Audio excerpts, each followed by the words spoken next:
Blog Talk Radio.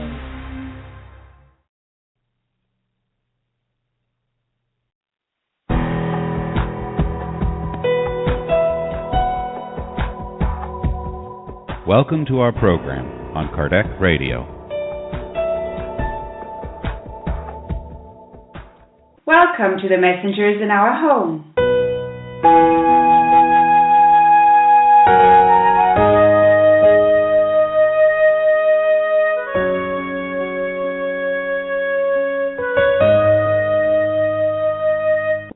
Dear Kardec Radio listeners, welcome to the messengers in our home.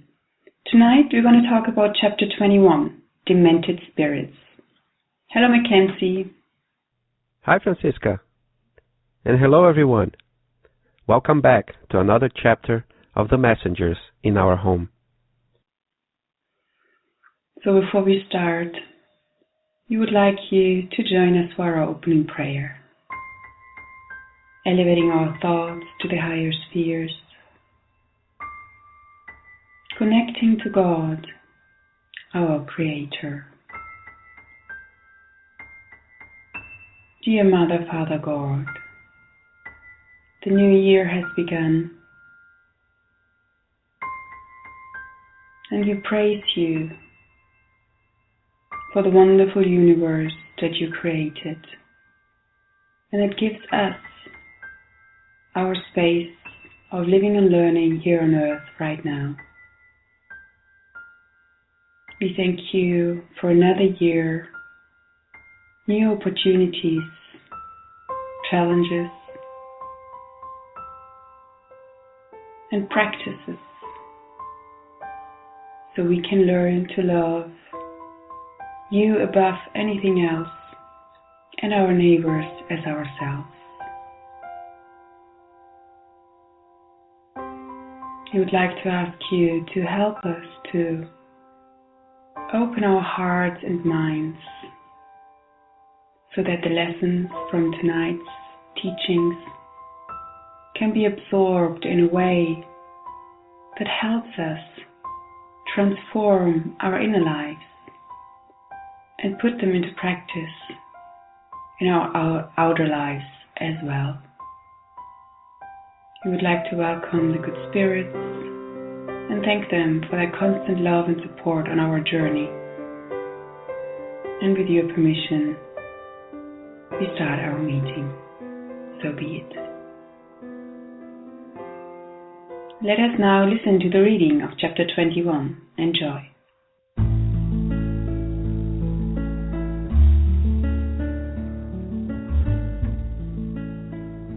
Chapter 21, Demented Spirits.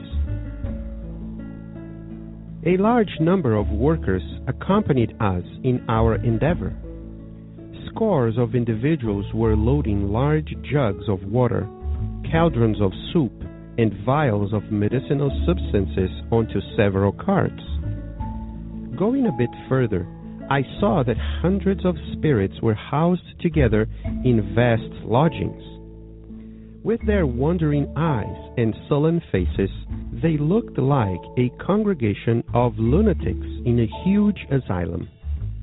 Alfredo issued a few orders to a large group of healing breath technicians, who then left us for buildings located in a different area. He kindly explained that benefactors from Campo da Paz had interned a large number of infirm spirits there, who were more mentally unbalanced than wicked per se. The patients we were looking at seemed to have improved somewhat. They were walking about, and many of them were already conversing with each other, despite the mental imbalance they displayed in their words and thoughts.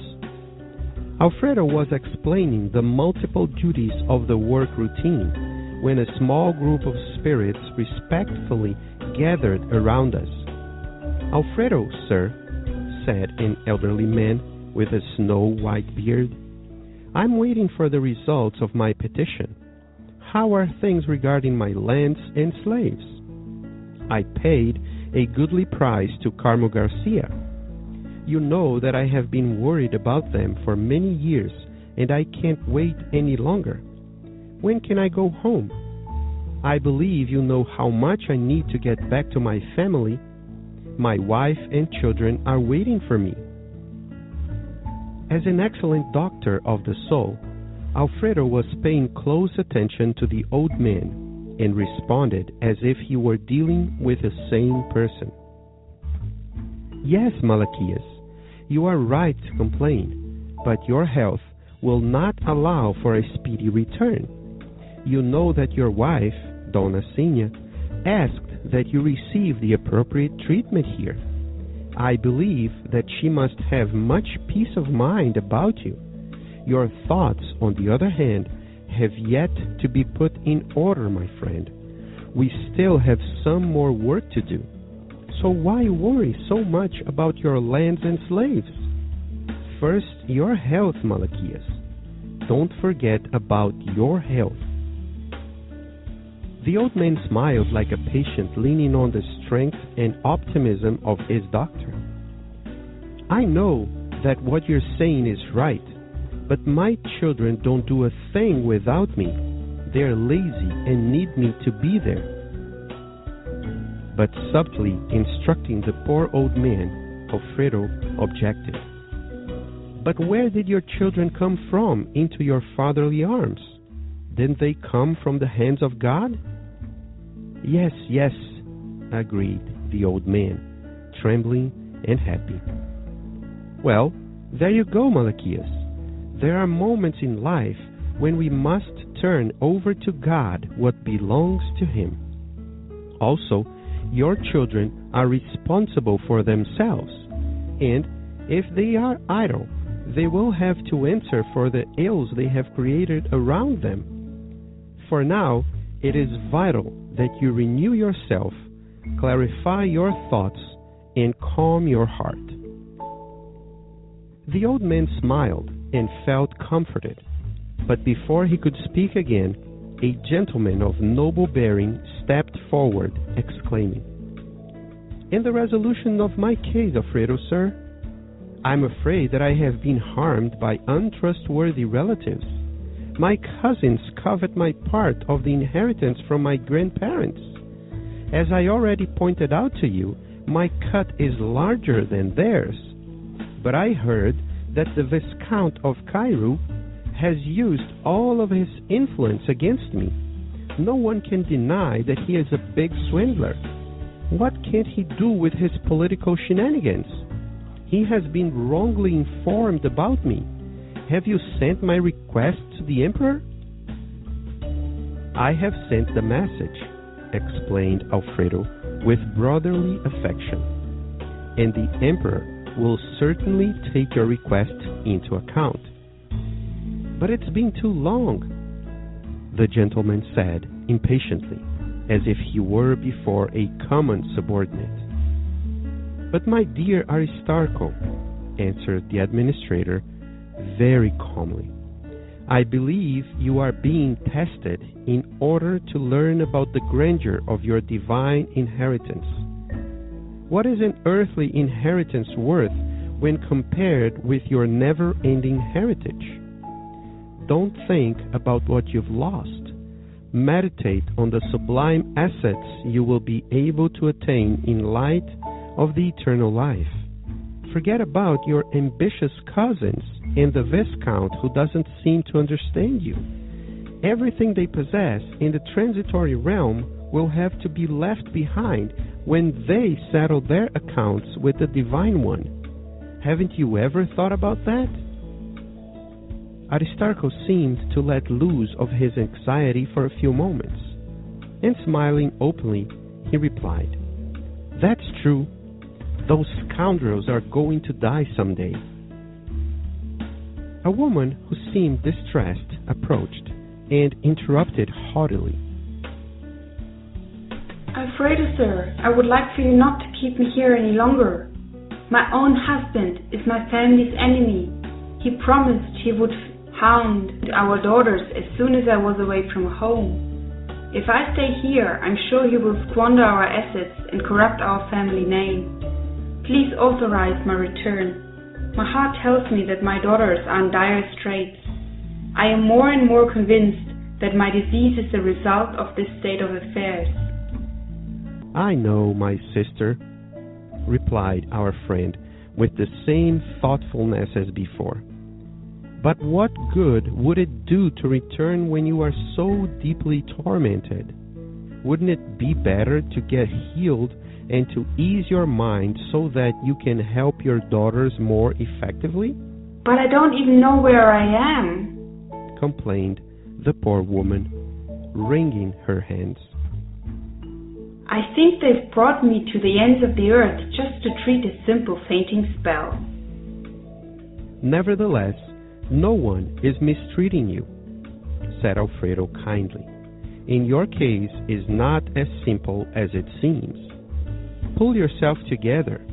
Blood ties are spiritually constructive, but above them lies the universal family.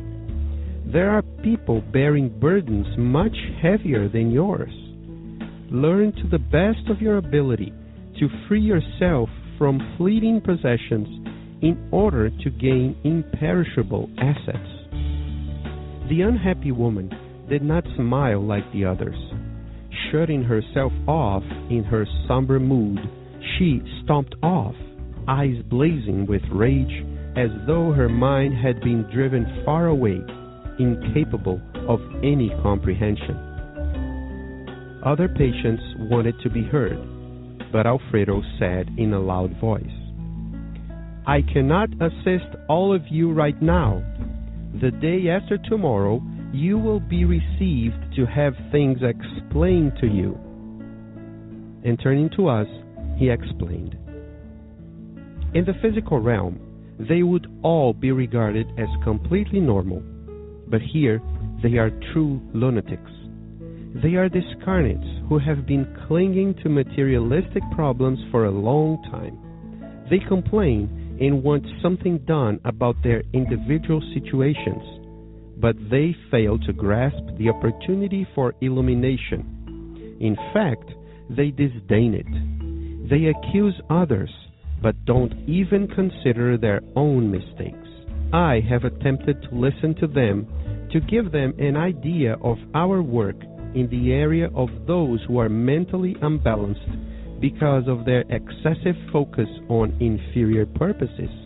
It's not a crime if people are interested in what is occurring on their lands, or if they are concerned about having received an inheritance, or if they are concerned about the well-being of their family. However, deep down, the old man who complained about his own lands and slaves never thought about anything other than acting like a tyrant in his fields. The gentleman who is waiting for his inheritance wanted to cheat his cousins. And the woman who seemed so interested in her home environment discarnated when she secretly intended to poison her husband. I know their ways, each one of them. They have awakened from a long sleep in unconsciousness, and they think they are still incarnate. They also think they can conceal their criminal designs. I was aghast. Showing my deep astonishment, I asked, have these patients been here for very long? How did they arrive here at the aid station? Kindly, as ever, Alfredo replied. They were brought here in the worst condition. They had been in a deep sleep for a long time and have been gradually recovering their memory until they can be sent to the magnetic institutions in Campo da Paz in order to receive better aid and much needed instruction. Translator's note. The Viscount of Cairo lived from 1756 to 1835. He was a jurist, economist, and politician, and he is considered to have introduced economic liberalism in Brazil.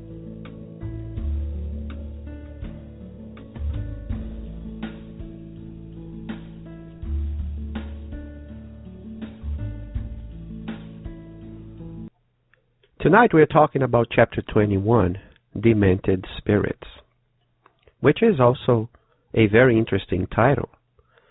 We're going to see, and we already heard the reading of this chapter, that once we are talking about the others, we tend to see the others when they are doing something wrong to our eyes as evil people, in this case, evil spirits.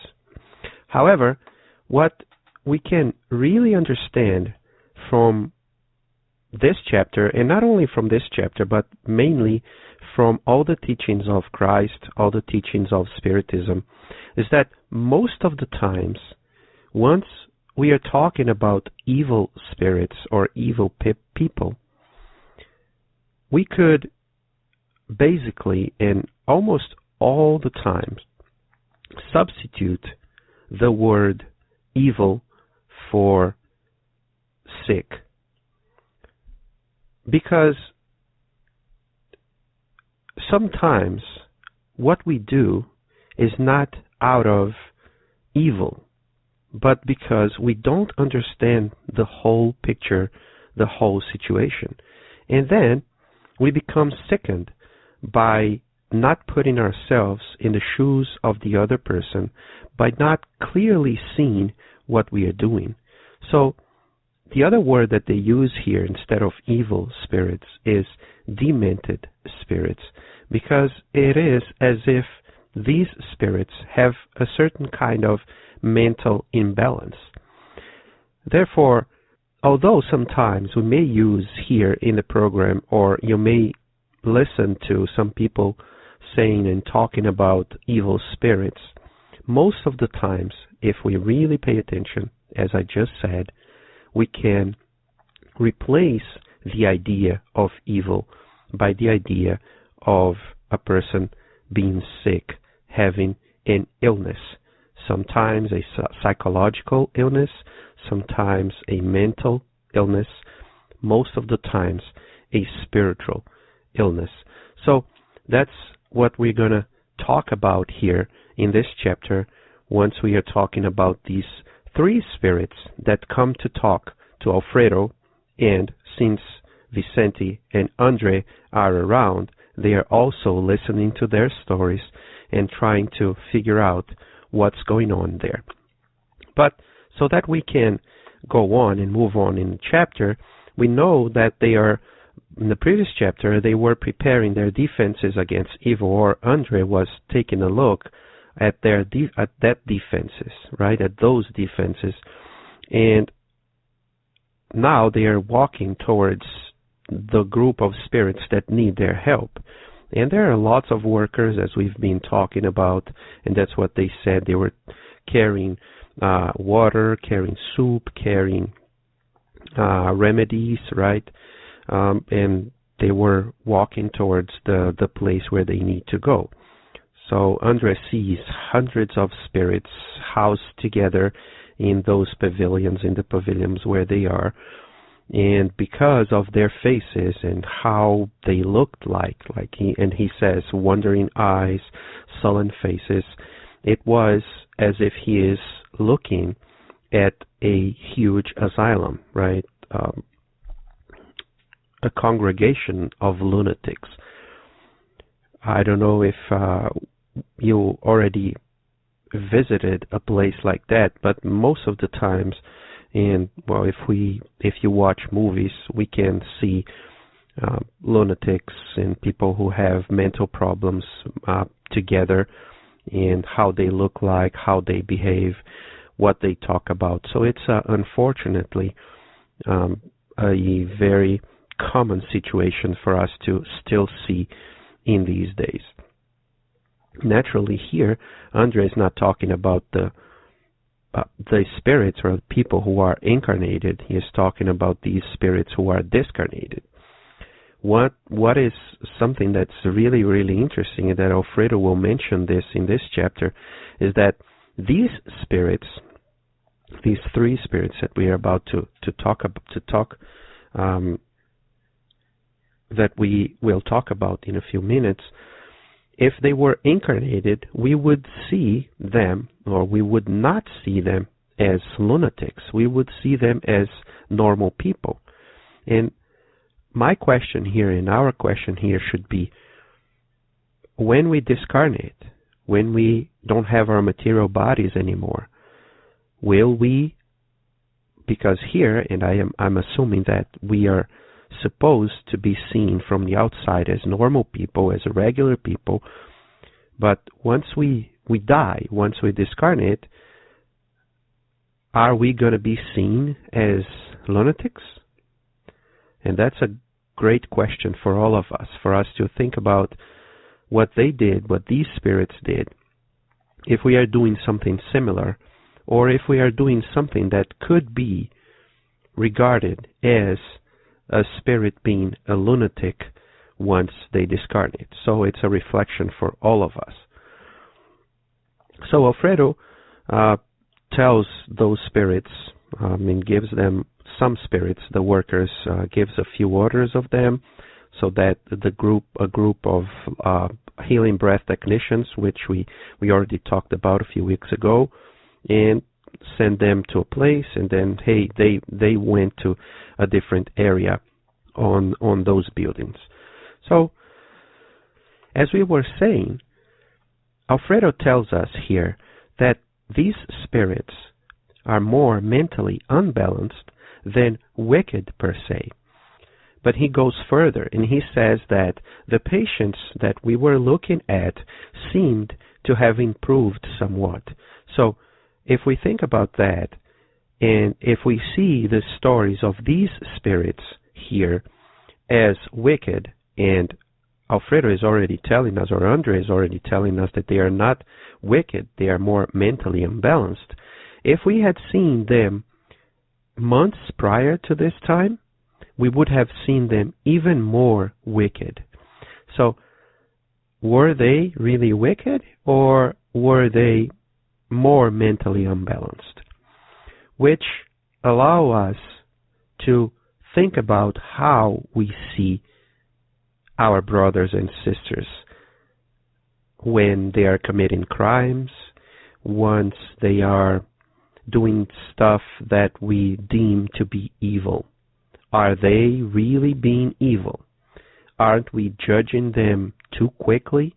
Aren't we condemning them too quickly before really knowing what's behind, what's their story, why they are behaving like that? So it is very saying to us that these spirits are more mentally unbalanced than wicked per se. So, but let's go on. We're going to talk more about this as the chapter moves along.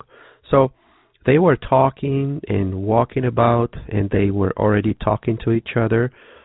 And Andres says, despite the mental imbalance they displayed in their words and thoughts. And then, while Alfredo is explaining the duties to all the spirits there, how the work should be performed, there's this small group of spirits who respectfully gather around Alfredo and Andre and Vicente. And this elderly man with a snow white beard comes and asks Alfredo something. And he tells that, well, I'm here, dear sir, waiting for the results of my petition. How are things regarding my lands and slaves? So, just historically, so that we can put ourselves into historical perspective here, probably once, and we're going to know that this person, this spirit, is named Malachias. He was incarnated. He was probably a landowner and owned slaves also. In Brazil, officially there were slaves until 1888. So here we are more or less in 1940. We know that we are on the Second World War here. So he discarnated probably when he was still a slave owner. And he is expecting some of the lands and the slaves that he bought from this person he names Carmo Garcia. And he can't wait any longer for these things that he bought to be in his possession anymore. So he says, where are these? I'm waiting for the results on my petition. And I know and I want to be back to my family. My wife and children are waiting for me. Which is curious, right? When Andre in No Solar, the book, the first book of the series, he is there in No Solar, and he is also very certain that their family need him, and he wants to see them. But naturally, Andre decides much earlier on that, well, and he understands that he needs to wait, and maybe he was not the best man in the world, like us, but he was not committing crimes against other people that much, which probably is what Malachias is doing or was doing while he was incarnated. And then after he says that, after Malachias says that, Alfredo, who was paying close attention to him, which is also very interesting, for a good conversation, for a conversation to become a good one, there needs to be a person who talks and a person who really listens. Both cannot be talking at the same time. And if one of the sides is being requested for certain kind of help, we need that person or that one need to be paying close attention. And not only to the words, which is really interesting in this case here, as we already know, but Alfredo is paying very close attention.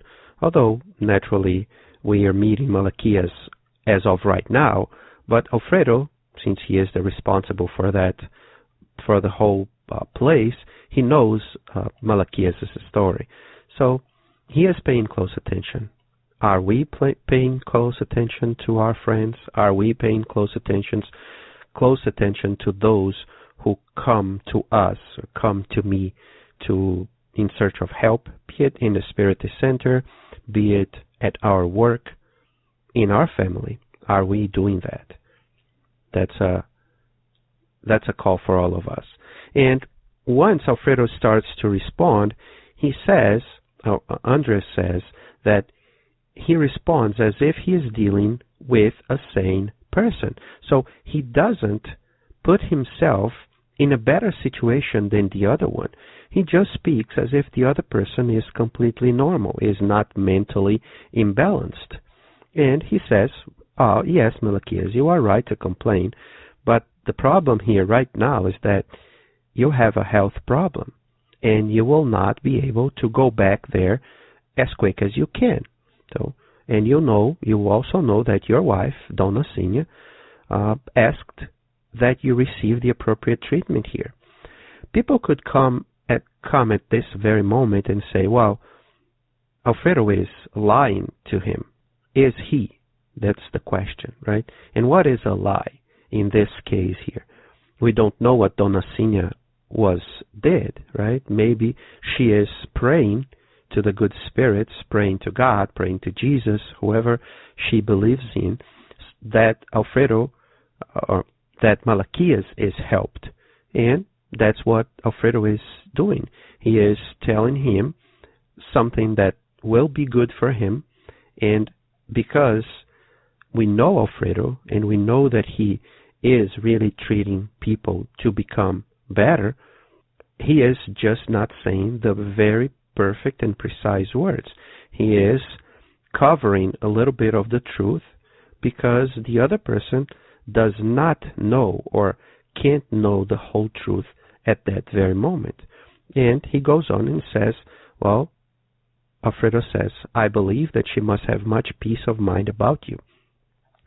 However, on the other side, your thoughts have to be put in order. We still have some more work to do. So why worry so much about your lands and slaves? Your health is in first place, Malachias.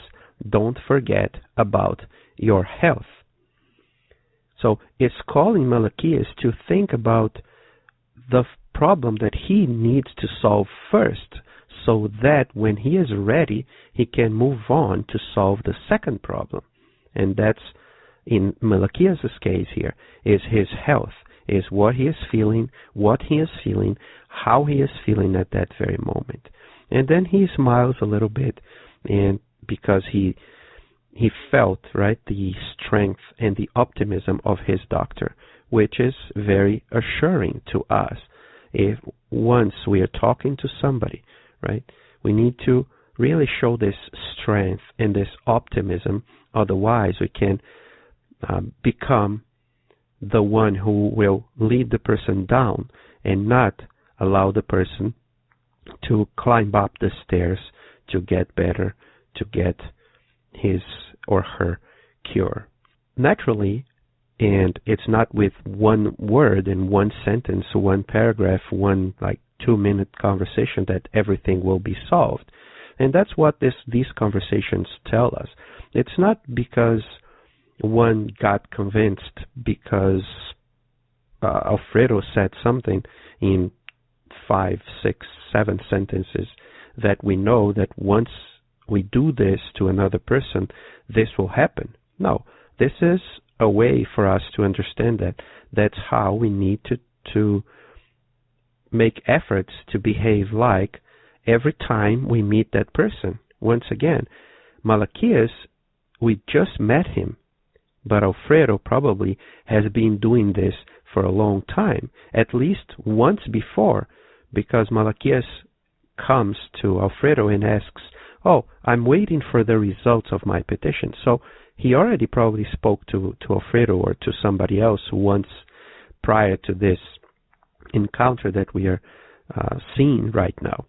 So for us to become or to be more perseverant, right, in everything that we are doing, it's a work of repeating and repeating and repeating, always with strength and optimism, as Alfredo is doing to Malachias here. Malachias agrees, and he knows that what Alfredo is saying is right, but he thinks about his children, that they don't do a thing without me, and that they are lazy and need me to be there.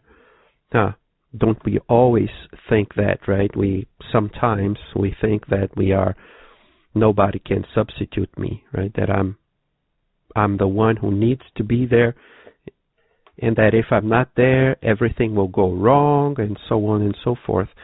To what Alfredo naturally objects. But where did your children come from into your fatherly arms? Didn't they come from the hands of God? This was a quote, right? It's the exact words that Alfredo says. And naturally, Malachias says, yes, yes, trembling and happy, he agrees with Alfredo. And that's what we tend to forget in our lives. If I am trying, if I am doing the best that I can to be there, to help others, to do my job, but for some reason I can't do, I am not allowed to do, I always have to put my faith into the hands of God. Otherwise, I will not be able to do anything, because I'm going to be so caught up in worries about my children, my friends, my job, my task, my duties at all times, that I will not be able to live. So we have to put our trust in God after we can see that there's nothing that I can do if I already tried everything. And that's Malachias' situation here. That's what Alfredo tells us. And I quote, "There are moments in life when we must turn over to God what belongs to Him." End quote. So there are moments in our lives where we are powerless, where there's nothing else that I can do. I can keep trying, and I don't give up. There's not the point. It's not about giving up. It's about Sometimes I have 2 things to do, 3 things to do. How many things I need to do? And there are some of these things that I can't do, that I'm not able to cover, that I'm not able to perform.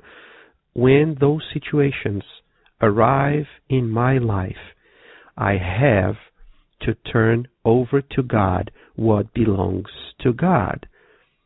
It's not mine. It's out of my hands. Let's say a disease, a problem with my family, a problem with my son, with my daughter, my wife, my parents. It doesn't matter what it is. Sometimes there's nothing that we can do. It is humanly impossible for us to do everything. So, God above everything. So, for now, as he finishes talking to Malachias, Alfredo says, and he is talking to us also, and I quote, "For now, it is vital that you renew yourself, clarify your thoughts, and calm your heart." End quote. This is what we need to do. Renew ourselves, clarify our thoughts, and calm our hearts. It is necessary for us to live better. Renewal, clarification, and calmness, peace, understanding, renewal. It is very, very important for all of us. So Malachias leaves this place, smile, feels comforted. He was about to talk again, but then there was another man who was there, and he stepped forward and started talking also. "And what about my case, Alfredo, sir? I am afraid that I have been harmed by untrustworthy relatives." And then he's going to talk about the problem of inheritance, right? By cutting pieces from what my father, my parents, whatever situation it is, I need my part. This is my part, that is his part. And then he starts complaining about this Viscount of Cairo, and that he didn't receive as much as he had to receive. And he asks Alfredo, "Have you sent my request to the emperor?" And which is also interesting and relates to the same thing as we were talking before about Malachias. Alfredo is going to say, yes, right? I have sent the message. However, at that time in Brazil, it was not an empire anymore. So he couldn't have sent any message to the emperor, but so that he wouldn't disturb even more the mind of that tormented spirit, of that mentally imbalanced spirit, which we know by now that his name is Aristarco. He says yes, and at some point the emperor will certainly take your request into account. What is so interesting here is that to some degree, and when Jesus was born, when Jesus was alive on earth, he was living in an empire, right? And then there were the Caesars, and then he talks about kings, he talks about emperors all the time, which is really interesting the way Alfredo talks here, because he says, "And the emperor will certainly take your request into account." So it is as if Alfredo is not disregarding what Aristarco is talking to him.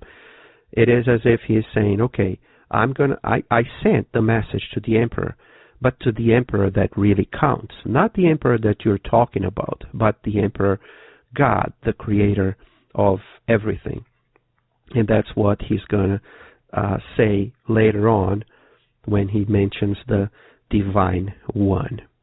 So the gentleman Aristarco says, but it's been too long. I need this. I need this response. And he talks to Alfredo as if he is his boss, right? Andre relates this, and Andre tells this to us by saying, "The gentleman sat impatiently, as if he were before a common subordinate." And that's when we know Aristarchus' name, which, by the way, means, the name Aristarcho means best master. Is it really? So it is as if Aristarcho feels that he is a superior, he's a master, he's a boss, and then he's talking to Alfredo as if he's a common subordinate.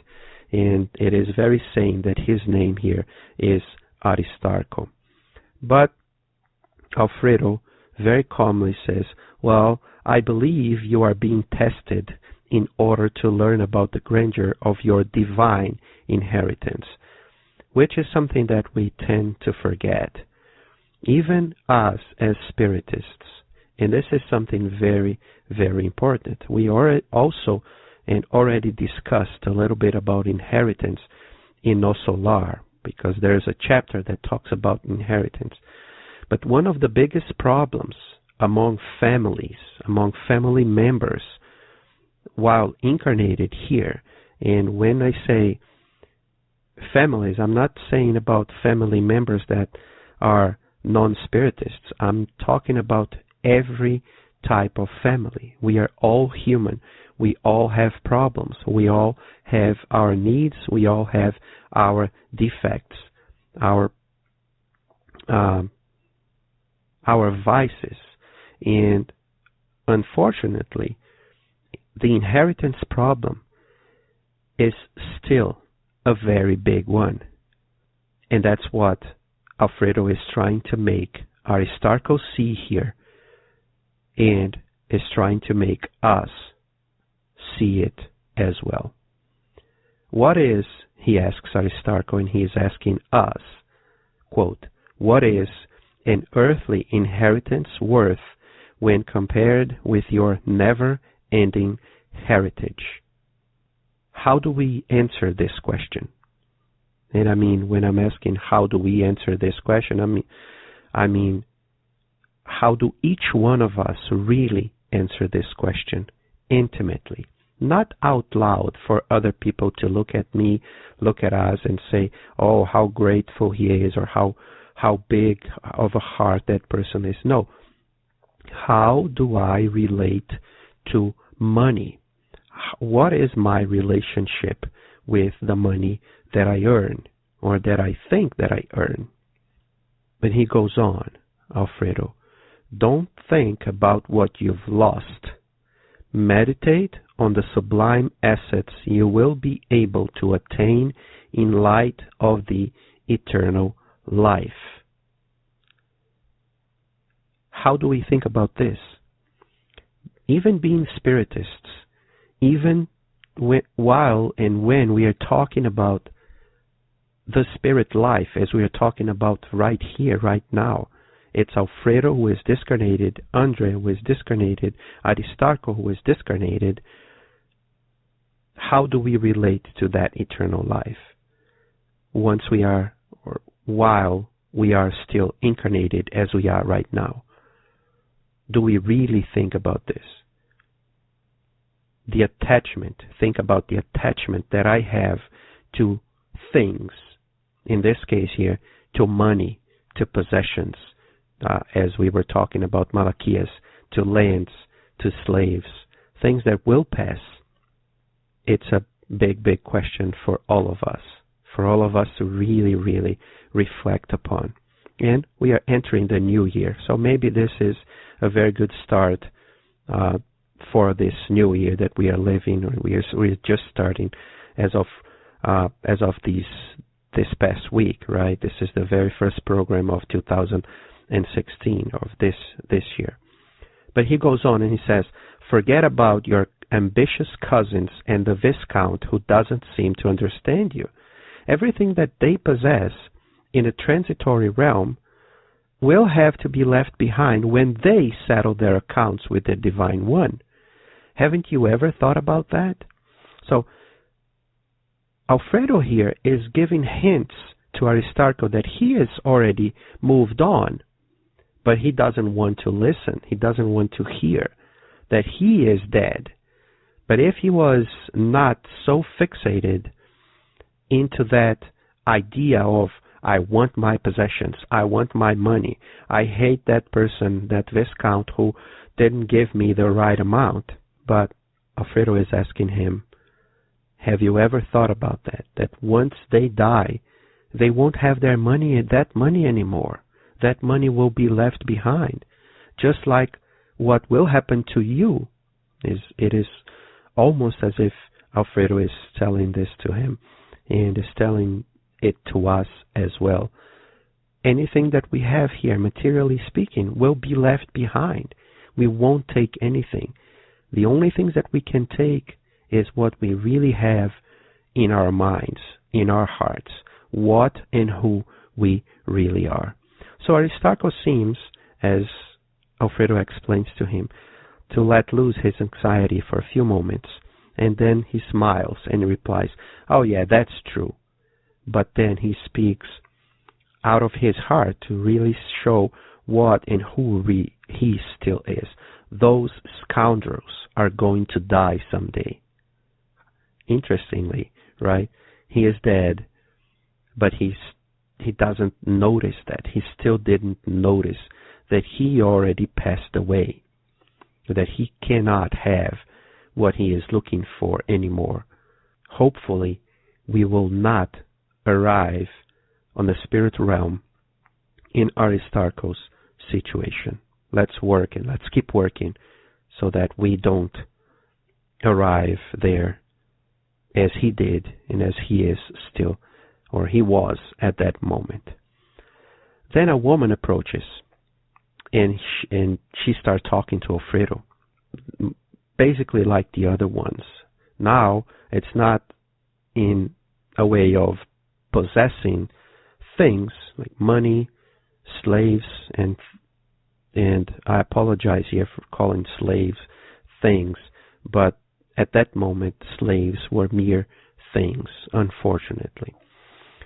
Were not seen as people as we should see every single living human being in this planet. Beings just like us, brothers, creatures of the same God, of the same father or mother as we sometimes call God.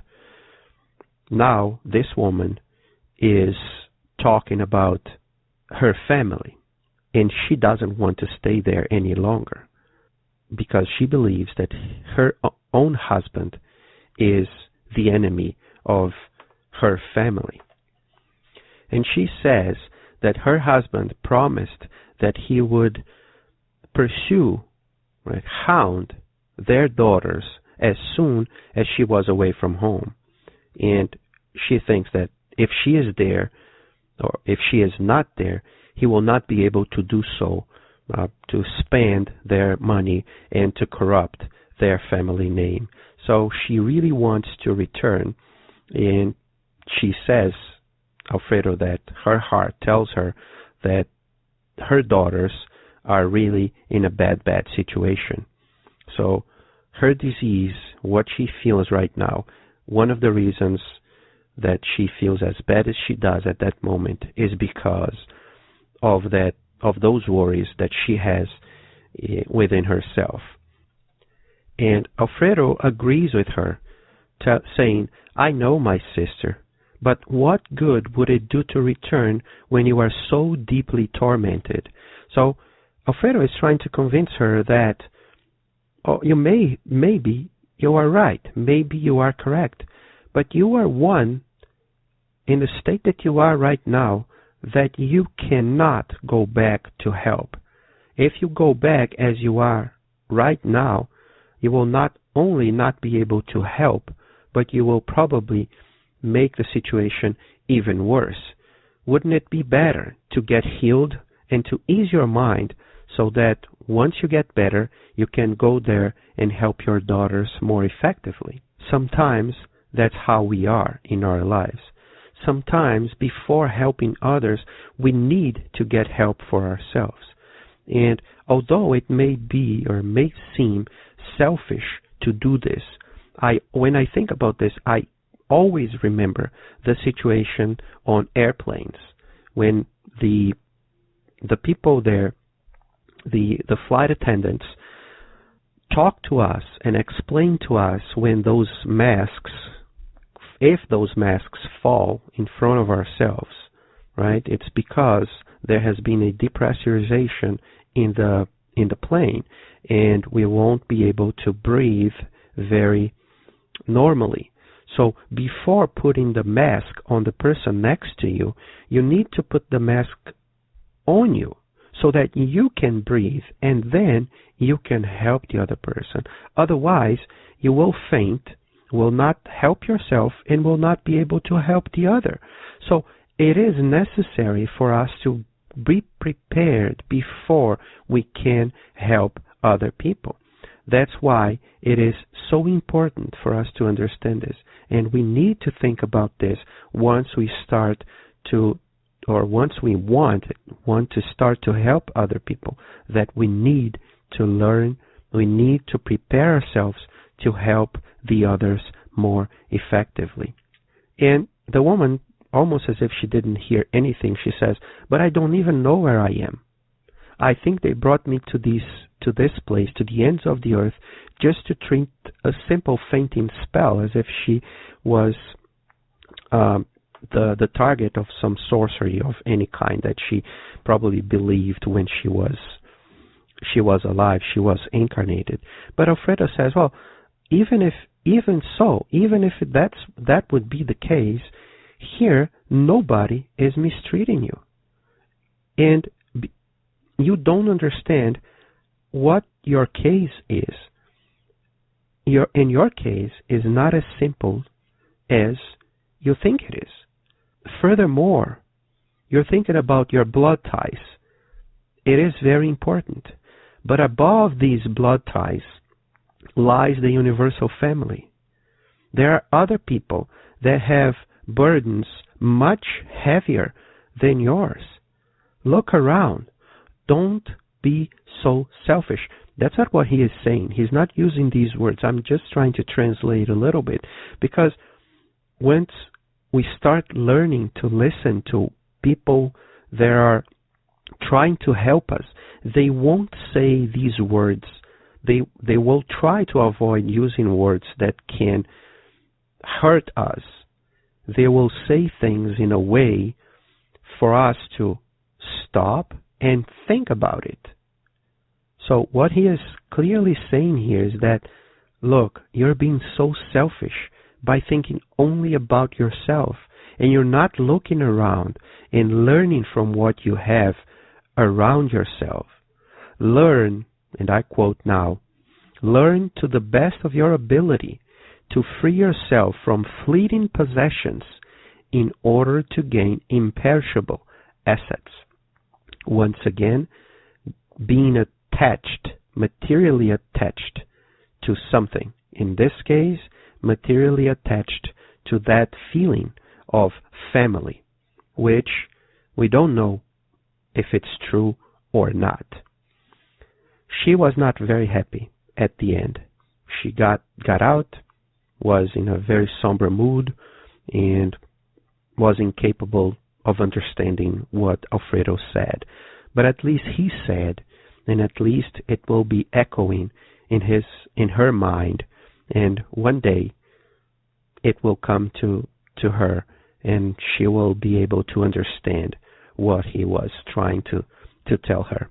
And naturally, and I hope that she already understood it, and as of right now, she is already in a very different situation. Other people wanted to come to talk to Alfredo, but he says, hey, tomorrow, the day after tomorrow, there will be somebody, there will be something that will be able, I cannot assist all of you right now. The day after tomorrow, you will be received to have things explained to you. So I cannot do it right now. I cannot talk to all of you right now. I have other things to do, but the day after tomorrow, we will talk. So things will be explained, and we will see what we can do for all of you. And sometimes that's what we need to do. There is always time for for things, the right time for doing things. If he has something else to do, he already talked to 3. But there's a moment when it needs to be stopped. And when is that? Naturally, it depends on me. It depends on who is doing the talking, who is receiving the others to talk about their problems. There's always there needs to be a time for rest. There needs to be the specific time for everything. So once he says that, he turns to Alfredo turns to Andre, to Vicente, and then he explains, as we were saying in the very beginning of the chapter, that, and I quote, "In the physical realm, they would all be regarded as completely normal, but here they are true lunatics."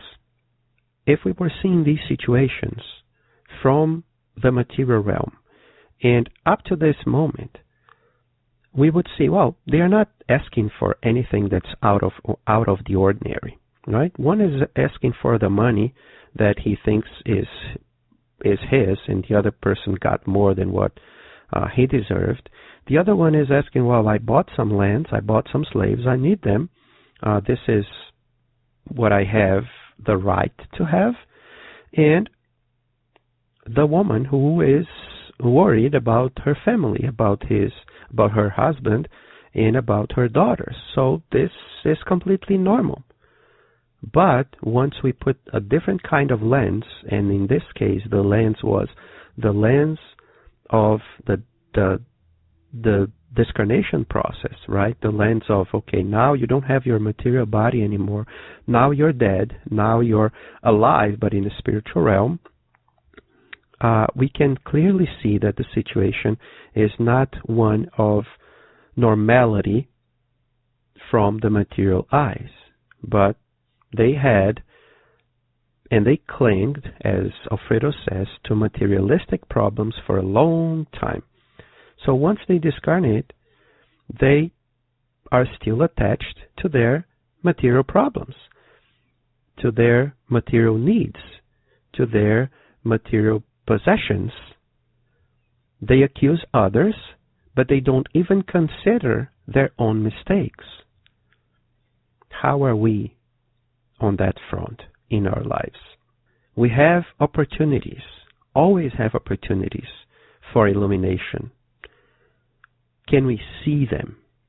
We have a problem in front of ourselves. We can say that it is a problem, or we can say that it is a step for me to go a little bit higher in my path towards the light, in my path towards the spiritualization of myself. How am I looking at these problems, at these situations in my life? And am I seeing the mistakes that I made so that I have those problems in my life?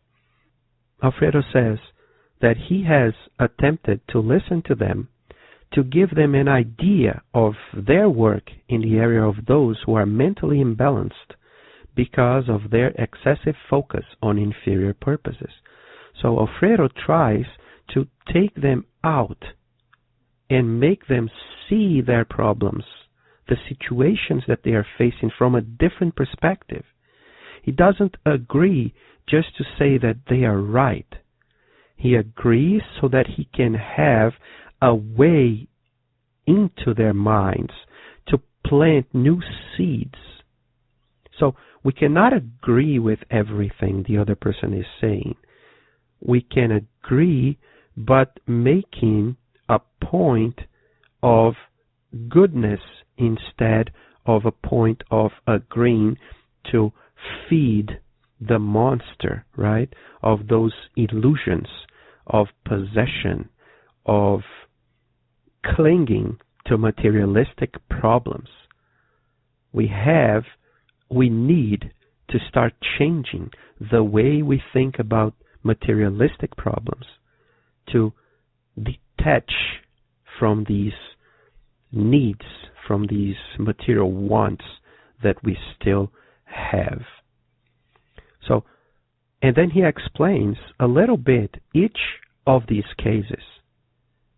And he starts by saying that It's not a crime if people are interested in what is occurring on their lands, or if they are concerned about having received an inheritance, or if they are concerned about the well-being of their family. There's nothing wrong about this. Well, if I have an inheritance to receive, I can be worried about it, and I need to know what's going to happen so that I can take care of it. If I have some lands, it's not a crime if I'm interested in knowing what's going on with my lands, right? Or if I have family, like we all do, what is the problem in being worried about, I want the well-being of my brothers, of my sisters, of my daughters, my sons, my wife, my husband. There's nothing wrong with this. However, and that's when the problems appear. And then he explains what we don't know or what we didn't know about those three spirits. The man who complained about his lands and slaves, deep down, never thought about anything other than acting like a tyrant in his fields. So he was a tyrant. He didn't listen to anyone. What he wanted was what he wanted. So if he is worried about things that he bought, the lands and slaves, is it really because the other person doesn't want to give it to him? Or is it because he is probably paying less or forcing the other person to sell them, doing something, scheming out stuff so that the other person needs to sell those things? What is behind? What is in this case here, what is his intention? How is he behaving deep down?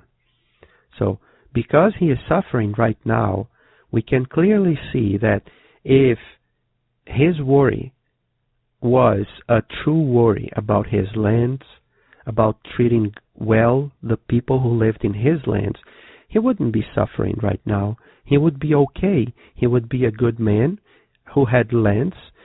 And if, since the law allowed slavery, but he didn't need to mistreat the slaves, so he could have been a much better person. But as per his situation right now, we can clearly see that maybe that was not the case. Alfredo then goes on to the gentleman who is waiting for his inheritance.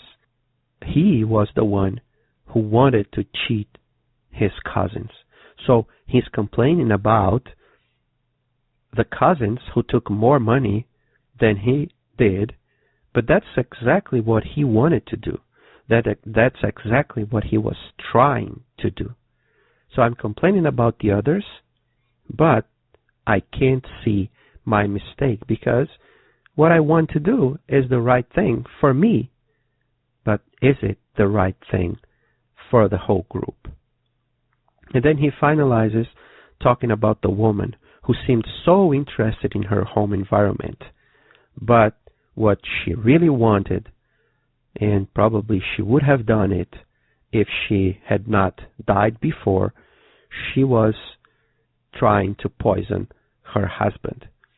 We're not talking about if the husband is right or wrong. What we can clearly see is that in her mind, that was her wish. So she was harboring inside herself these feelings of hatred, these feelings of selfishness, and maybe that's one of the reasons why she lives and she is as she is at this very moment. And then Alfredo says that he knows their ways, each one of them. And he's not only talking about those three. He is talking about all the others who will be received the day after tomorrow to talk to him and to talk to the other spirits who do the same task there. They were sleeping, and they have awakened from a long sleep in unconsciousness, and they think they are still incarnate. But they also think that they can conceal their criminal designs. So What runs in our thoughts, in our consciences, is still what we are. Naturally is less if we didn't actually did it. So if the woman had killed her husband, would have been much worse for her. But it doesn't mean that she won't be in a bad situation if she harbors within herself the feelings of hatred, of attachment, the same way as the other one who wanted to do the same thing to their cousins, to his cousins, but before he could do it, the other ones did to him, and then now he's complaining about what the others did, being the same thing that he wanted to do. He only didn't do because he didn't have the chance or the opportunity or the power to do so. And the same about the owner of the lands and the slaves. The same thing. Treating bad other people and then start complaining about how other people are treating him so badly. But if he were in the position of the other person, he would do and he would be doing exactly the same thing. How are we these days when we think about corruption, when we think about people saying bad things to others? We complain about these things, but aren't we all, to some degree, doing similar things within our lives? That is something that we really need to ask ourselves. Andre is astonished by what's happening there. Have these patients been here for very long?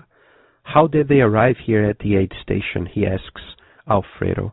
And Alfredo answers, they were brought here in the worst condition.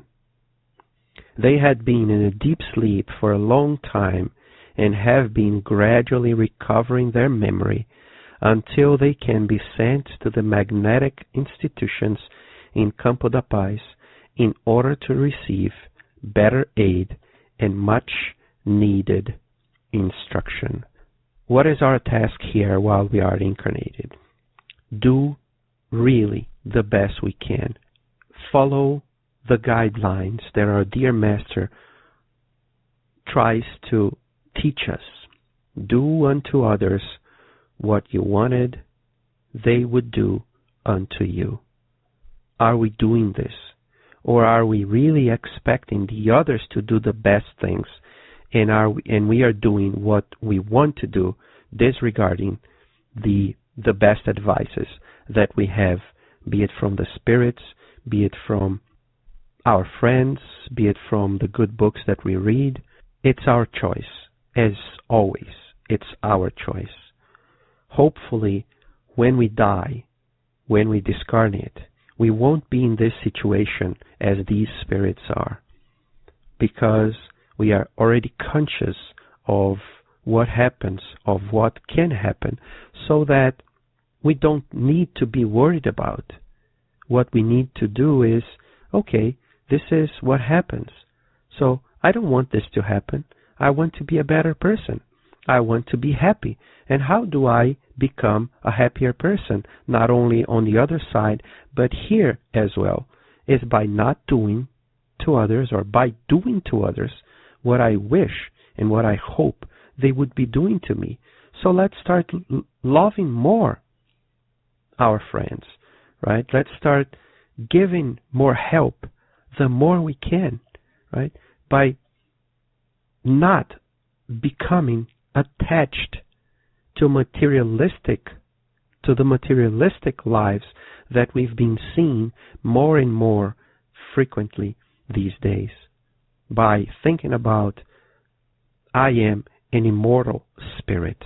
I am, and I was created for the eternal life, for not living eternally within a body of physical proportions. I am a spirit. I am awake. And let's keep doing the best work we can, the works of love, the works of patience, the works of charity, the works that Jesus invites us at all times for us to do. Behaving as he did. Here I give you a commandment. Love each other as I have loved you. If we follow this commandment, by also following, love God above everything and love your neighbor as yourself, by having the example of Jesus in our lives, once we discarnate, we won't be found in a situation of deep sleep.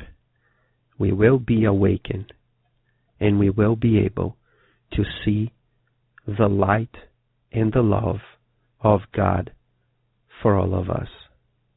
I hope that we all have a great year, and I hope we all have also a great week.